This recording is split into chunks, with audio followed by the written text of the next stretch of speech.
Hey, hello, and welcome. We are Martin, Philip, and Anton with SweDnD, and we are here today to talk about Rime of the Frostmaiden, the new D&D campaign that has newly been released. It takes place in Icewind Dale. We got the nice limited edition book cover here that Martin has been so kind to purchase. Very nice. Very nice. I love it. The quality is terrific. But today we're going to talk about this adventure. Martin has read the book. We haven't, and we would like to ask him some questions about it. We are planning on maybe playing this sometime in the future when he has TPK'd us in the current campaign we're playing. Hopefully. And this will be a pretty much spoiler-free discussion, so please stay tuned. And if you like this kind of videos and want to watch something more that we do, please like and subscribe for more content.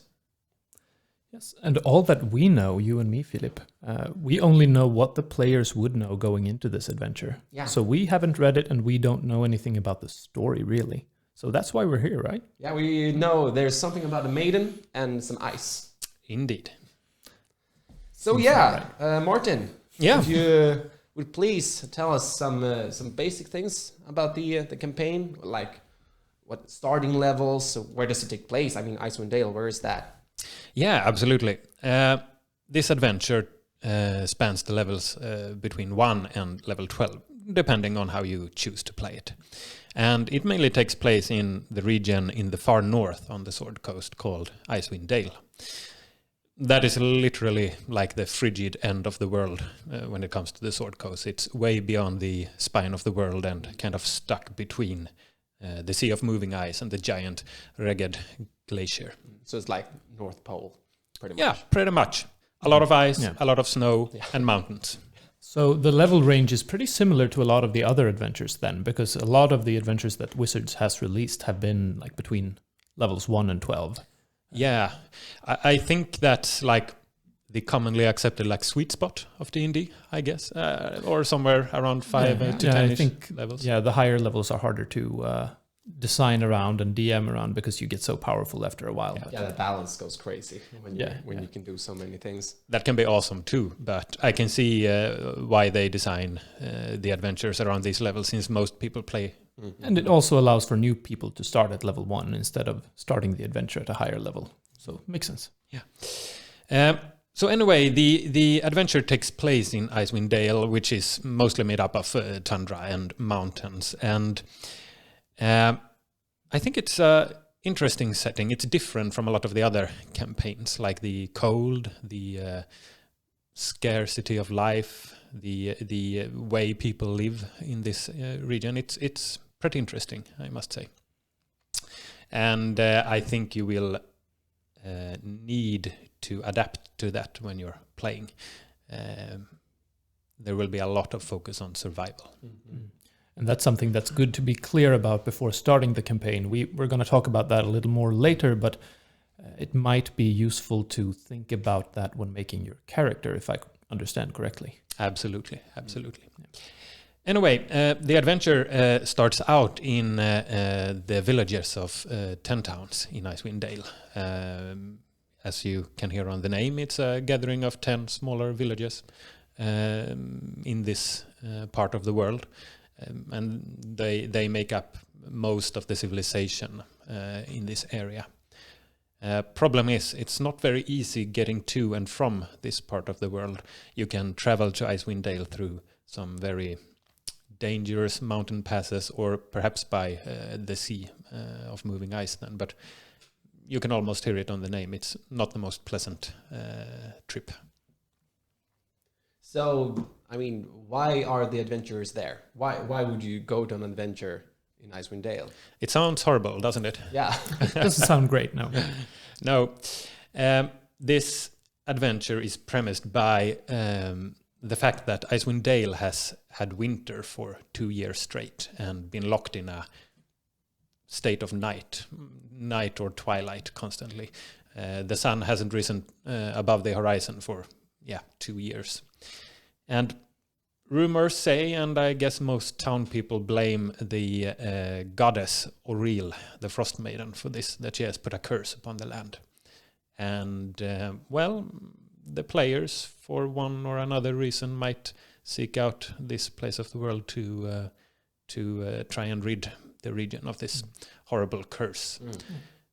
There might also be a good opportunity to play a character who grew up here as well. Yeah. I was about to ask that, because that is something that can be done in most campaigns as well, but in this one in particular, since it's such an isolated part of the world, that seems like a great opportunity. Yeah, and it might sound very barren and empty, this landscape, but besides the 10 towns, there are a lot of other kinds of life and fauna in the area as well. It's very adapted to the situation they exist in, of course, but you have civilizations like the Reged nomad tribes based on bear, elk, wolf, and tiger kind of spirits, totem-like tribe life. Yeah. And you, of course, have some Goliath tribes, and dwarves have a presence in the area. Yeah. And we've encountered Icewind Dale a little bit before, and these barbarian tribes as well, when we played Storm King's Thunder. Yeah. But that was a kind of a short foray into Icewind Dale, only visiting the largest town. But it would be interesting to see more of this place. Yeah, as you and me, Philip, we played in that adventure, and when we were there, after having read this module, it feels like we barely touched the place, even though we have a lot of great memories from it. Or, well, one of my characters died there twice. But I mean, shit happens. Twice part of life. Sorry. Not sorry. So, what kind of people live up there? Like the rest of civilization? Like if you're playing down in Waterdeep and Baldur's Gate, there are lots of different factions and so on. Like, are they present up there in Icewind Dale? Both yes and no. This is a quite isolated area. Of course, you might happen upon some Centaurim and Harper shenanigans. I mean, where don't they have their claws in? No. But I think you will mainly meet local factions and the 10 towners themselves. The different 10 towns also have some kind of rivalries between each other, and even though they have an alliance, I would say, at least between some of the villages, it's pretty uneasy. The Arcane Brotherhood, though, has a prominent role in this adventure module, and they have been present in others as well.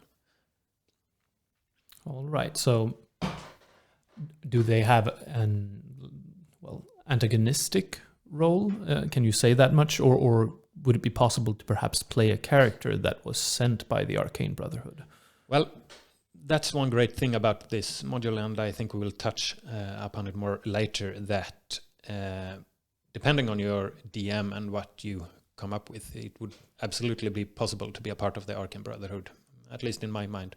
But if you choose not to, they will still have a prominent role, and depending on your choices, they could be allies or perhaps less than that. Perfect. I won't go into more detail. Okay. Sounds good. Sounds good. All right. One thing to consider, we mentioned this earlier when talking about creating characters. It seems from your description that a lot of this adventure is going to take place not in a very civilized setting, but more in the wilderness, perhaps, or in, ancient ruins or dungeons and things like that. What would you say is like the ratio? Are you going to spend a lot of time in the towns, or are you going to be mostly out in the wilderness? This adventure heavily favors wilderness surroundings, I would say, especially in the first half of the book. But it has its fair share of dungeons and the village environments. 10 towns will be your base in a lot of ways. But if you're looking for an adventure that you will, where you will spend a lot of time, like in bustling civilization and in large cities with grand political intrigues and militaries, maybe this adventure isn't for you. But I think it has its charms anyway. It's very intimate. Like the people you will meet and get to know, they all know each other in a lot of ways. Yeah, I'm kind of looking forward to playing this kind of nature-themed setting. We haven't really done that yet. No, definitely not in this way. The only other adventure I can think of off the top of my head that is kind of more exploration-based would be sort of the beginning of Tomb of Annihilation, where you explore around Chult. But even then, there are large cities. So this sounds quite different, which is interesting. Yeah, from what I can gather, the authors of this book has taken some inspiration from the Tomb of Annihilation and Chult, even though the kinds of environments are very different. All right. So yeah, we touched a little bit on the character part here. What kind of characters you want to play? Are there any specific traits or kind of characters that would not be recommended, since this is a very specific type of wilderness survival? Well, yeah, there are some, I would say, big no-nos when creating your character. First of all, if you create a character that focuses on any type of terrain that isn't mountains, sea, glaciers, or tundra, you might have less of a good time, like a ranger focused on spending a lot of time in big forests, etc. Yeah. Makes sense. So really buy into the environment you will be in, because there will be a lot of it in this adventure. And I would also suggest that this is not the adventure where you create your damage dealer character who specializes in cold damage. Yeah. Checks Because out. most things will be quite resistant, I bet. Well, there are a few at least. That's good to know. Yeah. And you also mentioned, what was the name of the maiden, the deity? Yeah, the most prominent deity in this part of the world is Auril, the Frostmaiden. She is known to live on the mortal plane. Like a lot of the gods in D&D 5e has left the mortals to their own businesses, but Auril is supposed to have a physical presence on the world, in the world. But then there are others, of course, being brought up in this part of the world. So there are more that are prominent than just her. Yeah, like Auril is both feared and worshipped in this part of the world. Like she's a pretty evil goddess, but people want to stay on her good side, even the 10-towners. Yeah. But they have other gods that they mention and that makes appearances or shrines to them, like Amanatur. I don't know. Yeah, it's the same god as Lathander, I think. I Yeah, think or they're the maybe same different entity. aspects. Yeah, but it's the god of dawn and the sun, right? Yeah, exactly. Which is interesting for this. Yeah. And then Tempus has a presence as Oh, well. yeah. There's a house of Flaming Sword in 10 towns as well. Yeah. But I am sure if you want to play a character that has a strong connection with one god, you can find a way to implement it here. That's good to know. And well, what do you say? We talked about the premise and the surroundings, that it's a lot of wilderness, but how is it heavily based on like exploration, like the mystery part? I mean, there's a curse. We want to find out what's happened. Is it a lot of investigations inside the towns, talking to the locals, or are you going away to ruins a lot and explore them? What kind of heavy is part of that? Well, Icewind Dale is a very dangerous place. So if you start out playing this adventure on level 1, you will stay near 10 towns for the first couple of levels at least. And once again, to not go into too great a detail, when you have gotten a bit stronger, gotten a bit more experience, you will set out to explore the more far corners of Icewind Dale and other surrounding areas. I think, depending on how your dungeon master chooses to DM this adventure, it could be very useful to prepare for a lot of investigation and even interrogation. A lot of people in 10 towns has secrets, and that is one of the themes I think that I think this adventure was made around. Okay, so social interaction is still an important part of it then. Yeah. That is good to know. Absolutely. Yeah. All right. Something that I was interested in, having DM'd a fair bit myself, I always like to think about, the pros and cons of various modules when adapting them into homebrew or when running them straight off. So what would you say as a DM that's read the book? Like, what are you looking forward to the most with it? What's the best part of this adventure for you? Well, as a DM, it's definitely the creativity you can have in this adventure. You might see it as a detriment of the book that it doesn't have the strongest plot line that is connected all throughout the book. You have to prepare as a DM to connect different plot lines, and I would say that's also a great opportunity to involve more of your player characters' backstories, etc. But depending on what you choose to use from this book, I think you could craft an amazing story with a satisfying end, depending on how you choose to end it. So as a DM, it would be very nice to see how it all ends up when the book is finished, and I think it has great potential for a satisfying end. So, and what are the weaknesses, if you will? Like, is there anything that worries you? You touched a little bit on the plot line not being very overarching, perhaps. Can you elaborate a little bit? Yeah, I think this adventure would be difficult for a first-time DM to run, since it doesn't hold your hand very much throughout the adventure. The first half of the book is very scattered among different locations, and if you can't have it all in your head, or at least somewhat plan outlines for how you want the adventure to go, it might be pretty overwhelming and maybe feel a bit bland. So that is definitely one worry. And the other thing I think you need to spend a lot of time to think about is how you choose to implement the elements of survival and like traveling in this area. It contains a section that describes traveling and surviving the different forces of nature in this part of the world.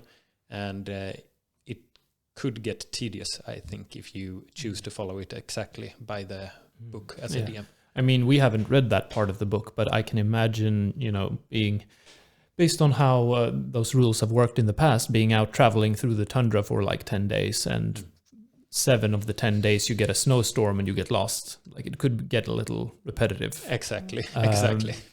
I can see how that would be a concern. Do you think pacing would be a problem with it being a bit scattered? I felt that way certainly with a part of Storm King's Thunder when there were a lot of locations that were potential locations but not guaranteed. Both yes and no. I think you need to approach this book with a mindset that you won't explore everything in it. That will make it drawn out and tedious. I would suggest that someone who chooses to DM this part chooses the parts that feels most relevant to their player characters and maybe adjust those parts a little bit. I mean, that could also be a great pro, because that means replayability, right? If you don't play through everything the first time, you can always take another party through it and play some other parts. Yeah, I think no 2 playthroughs of this adventure will be the same. Nice to hear.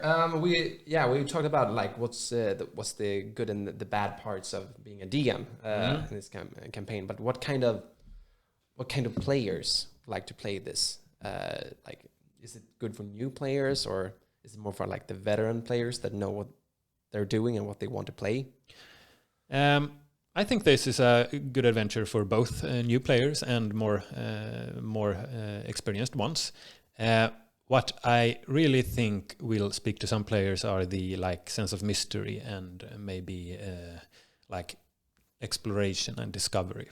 The region of Icewind Dale holds a lot of unexplored parts and places, and also its fair share of treasure. So someone who likes to explore and investigate, I think, will get great enjoyment out of this book. And I would also suggest that anyone who plays this adventure really buys into the setting. Like, to get the most enjoyment out of this, you should prepare a character that fits into the themes of isolation, of survival, etc.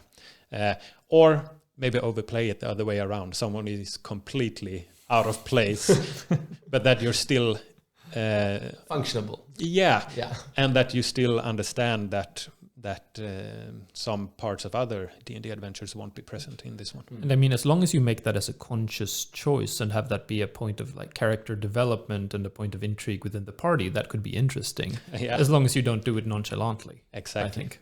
So session 0 is between DMs and players is something I very much recommend. Certainly. Yeah. So we could do a little discussion about what kind of playing characters we'd like to have in this campaign. Yeah, we took some time before this discussion to think about that, and I think we could go back and forth between us and just spitball a few ideas. Yeah. And you can maybe weigh in as someone who's read the book and see how well these various ideas would work. Yeah, that sounds great. If you'd like to kick us off. Yeah, I was thinking a little bit because I mean, pretty recently the Artificer came out, and playing a what's it called, the Fire Genasi Artificer. I was thinking of like them having like a steam powered backpack, because I believe there's a subclass which works a lot, that they have a machine like that shoots out their spells. Yeah, the artillerist. Right? Yeah, the artillerist. Yeah. So I was thinking of having one of those that like have steam power, and they pack the ice and snow into their backpack and use their own fire to like fuel it, and then shoot out all their magic through the backpack. That sounds cool. Yeah, that was one idea that I would been pretty nice. I imagine a snowball launcher kind of. Yeah, exactly. Speaking of cold damage resistance. Yeah. No, they actually only have fire. No, I know, but shooting snowballs. Oh, yeah. Well, yeah. So I was looking at the different subclasses and the class themes, and starting out with a Paladin, I think a Paladin character could work really well in this campaign, as far as I understand, because of the sense of, you know, this curse or spell that has been put over Icewind Dale is a spell of darkness and despair, and Paladins tend to oppose such forces. They tend to be bastions of light and champions of good, and I think having one sent out on a holy quest to rid Icewind Dale of this curse would not be far-fetched from my perspective. That sounds very reasonable indeed. Yeah. And I think when you consider the different subclasses that have been released so far, I think perhaps Oath of the Ancients would be one of the ones that fit the very best. Its tenets, as some of you might know, all Paladin oaths have tenets that they swear to follow from level 3 and onward. And the Oath of Ancients Paladins, their tenets are all about the light and preserving the light, kindling the light, and being the light for others, which seems to fit in thematically very well with the campaign based around darkness and mystery. Yeah, there is a great need of light. Yeah, and like similarly, you could play a cleric, light domain, even a follower of the. We talked about the god of the dawn. Yes, the Morning Lord. The Morning Lord, yeah, that could totally be your god, and you just go in there. You want to banish the darkness, shoot some fireballs because you get fireballs. Yeah, perfect. And I actually think it would be interesting. I mean, I don't think in this adventure you necessarily have to play the good characters. So maybe playing a cleric of more questionable deity relationships. Oh, yeah. I don't know if you could maybe spin this adventure around to play a cleric that worships Auril, perhaps. I don't know. Maybe. Yeah. Yeah, maybe you don't believe that it's her fault and you want to prove that she is innocent. Yeah, you might want to take up that with the rest of your companions. I'm sure it'll come up at some point. Well, proving your evil god's innocence, that's a... I mean, evil is a relative term. It is. It depends on your perspective. Speaking of slinging fireballs, I was thinking of the wizard possibilities for this campaign. You said that there were a lot of magical secrets hidden throughout the Vale, and I think that is one of the main reasons that you would want to play a wizard, perhaps even being associated with the Arcane Brotherhood, which is heavily wizard, like a heavily wizard-populated faction, if you will. I thought about the different subclasses for wizards, and thematically, I think illusion or necromancy could work fairly well with the horror theme and mystery, and everything is not as it seems. But you could also go evocation and sling fire around, just like you said, to kind of counteract the darkness. Yeah, I want to make a strong case for the wizard in this adventure. If you play a wizard, I don't think you will be disappointed, no matter what subclass you choose. And if you play like a martial class, more like the barbarian, you could totally go. I think one of the new Goliath race, don't they have cold resistance? Indeed, you can play a Goliath player option that is described in this adventure, and they have cold resistance. Yeah. So you could totally go like one of those, or maybe a Durgar, because they don't have the sunlight sensitivity when it's night all the time. Yeah, that's a great point. Like, since it's night all time or twilight, the races that has sunlight sensitivity won't be as bothered. Yeah. And if you don't have that cold resistance barbarian, like the Goliath trait, you could always play a Storm Herald and choose the tundra aspect, which gives you cold resistance. That seems thematic. Fitting enough. Yeah. And I mean, it sounds from what you said before that there are barbarian tribes, both human and of Goliath descent, in this area. So it would be rather easy to construct a backstory from that, it would seem. Yeah. Or something else, perhaps. The next one I would like to talk about is the Ranger. The Ranger seems like a natural fit for such a campaign, in my opinion. Since you said that it's heavily wilderness-based, that is really where the Ranger shines, with their favorite terrain and their favorite enemies to a lesser extent.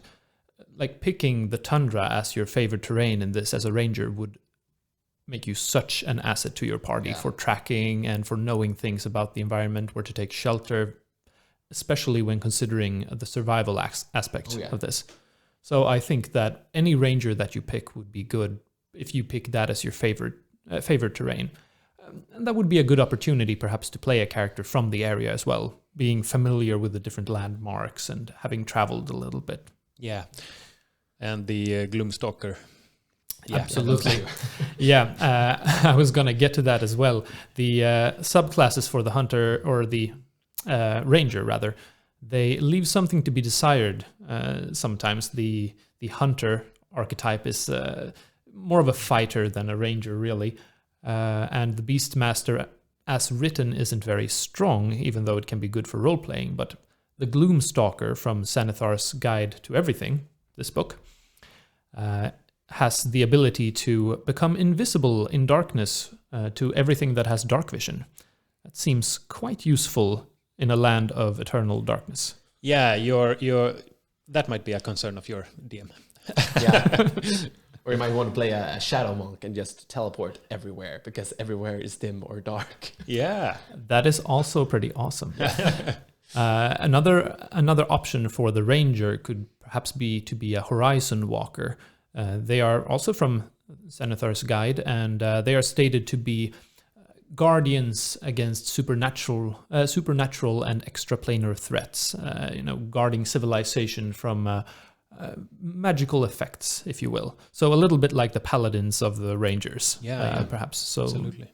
That could also work, I think. Mm-hmm.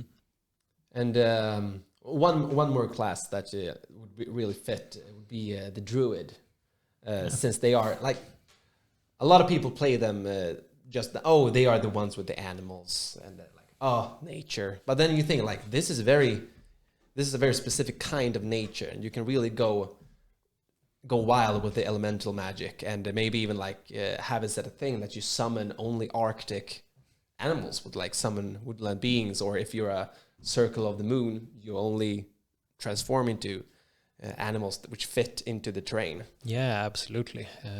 I think that's a good point, that a lot of druids are usually connected to like luscious green emerald forests, but the nature here is just as interesting, I think, for a druid to play. Still nature. Yeah, Absolutely. and for druid players' interest, this book actually contains a couple of new options to turn into, like new Arctic-inspired animals. Oh, Yeah, that's good to know. yeah, very good to know. And I think another interesting aspect of the druid is for role-playing purposes. If you want to kind of reflect your surroundings, if you are a druid from Arctic terrains, perhaps you would be less warm towards your party and less nurturing and be more frigid and harsh and cold, which would be an interesting twist, I think, on the normally kind of maternal or like party mom, party dad druid.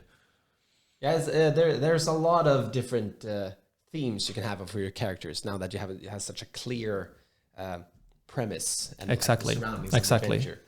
Like Storm King's Thunder, you know that there's giants, but you don't really know. You're gonna travel around, you're gonna have giants. Where are we going to go? Where are we gonna go? But here, exactly. we know exactly where we are. We are in the cold. Yeah. There's freezing cold. There's darkness. I think that's the strength of many of these adventures that are, one strength of many of these adventures that are based around, a more specific location. Same with the Ghosts of Saltmarsh, same with the Waterdeep campaigns, and same with perhaps the Avernus campaign as well, that you can kind of tailor your characters to have them like fit seamlessly into the narrative, which is rather nice. And I think the more you buy into that, the more fun you will have. Yeah, I think very likely. Yeah. At least stay conscious of it. Mm-hmm. Some classes, though, are not as easy as the Druid, Barbarian, or Ranger to incorporate, I feel. One of them would be the Sorcerer, that I thought about. I mean, of course, you could play a Sorcerer that somehow got their magic powers from when the spell was put on the land, since they derive their powers from magical events and catastrophes and such. Or you could perhaps play a local sorcerer that has some white dragon blood in their veins and use the draconic bloodline subclass. Yeah. That would give you access to limited cold resistance later on. Mm-hmm. I also think if you want to homebrew a little bit, maybe you could remake the Storm Soul Sorcerer to be more like cold inspired, maybe. That would be absolutely, cool. Absolutely. Running the risk of facing a lot of enemies with cold resistance, of course. But, I think it's a cool idea. Absolutely, being like a blizzard sorcerer. Yeah. The Warlock was also a bit tricky to come up with more specific ideas for, because I think that the Warlock is one of the classes that takes the most cooperation between the player and the DM to be executed well. Since a large part of your character as a warlock will be your patron, and the patron is fully dependent on the DM and what different kind of entities can be present in this campaign. So that's something that you would have to answer. Do you think there are like any exciting connections to, say, fiendish presences, demons, devils, or do you think that there may be an ancient hag that a patron of the Archfey could have, or a warlock of the Archfey could have as their patron, something like that? I think you can fit in most of the warlock subclasses here, actually. I won't go into too much detail once again, but now that you're mentioning this, it immediately draws my mind to certain parts of this book. That would be very interesting for the story. Yeah. Oh, that's good. Good to hear. Yeah. So that's some great thoughts on the classes in this adventure. Pretty much all of these kind of different yeah, and of course these are just like ideas. There are. I'm sure there are dozens more that we haven't thought about, but this is just what popped up. Yeah, and I think as long as you communicate well with your DM, you could make any class work. But you certainly feel like some of them or some kind of versions of them fit better than others. Yeah, it'll be interesting. So, trying to close this discussion, what would you say, like, who wants to play this? Which DMs, which players wants to play this? Who is this for? Me. Me too. Yeah, I would both love to play it and to DM it. It might be a bit unfair to play it now after having read it, but I think this is a great adventure. I feel very inspired to DM it myself, and to sum it up, like, I think it allows for a lot of creativity, but you also need to put in a bit of work as a DM to run this adventure. And I would really like to recommend anyone who's going to DM this one to check out the subreddit for Rime of the Frostmaiden. That is for DMs only, so don't go looking there. There are a lot of great ideas on how to spice this adventure up. And for players, I would say anyone who has like the interest in exploring the unknown, and perhaps have some bits of horror built into it, as well as the fun part of keeping secrets. I forgot to mention it earlier, but they introduce a new secret mechanic when building your character in this book. That I feel it gives you some options in the book. Some of them are more interesting than others and more impactful than others. But I feel as a DM you can build this out, and it should be something that your player wants to keep hidden, even from their closest allies. That sounds like something that would be cool even in other campaigns. Yeah. I think it shouldn't be limited to just this one. Awesome. All right. So this has been our discussion about, I'm going to show the book again, Rime of the Frostmaiden, because it's an awesome book, which is Icewind Dale. Yes, we are SweDnD, and if you like this kind of videos, please like and subscribe. And we're going to have a separate video on some unboxing. Indeed. Yes. We're going to unbox some of the pre-painted miniatures from the WizKids collections. And we're also going to unbox the companion box to this adventure, containing some dice and maps and different things. Stay tuned.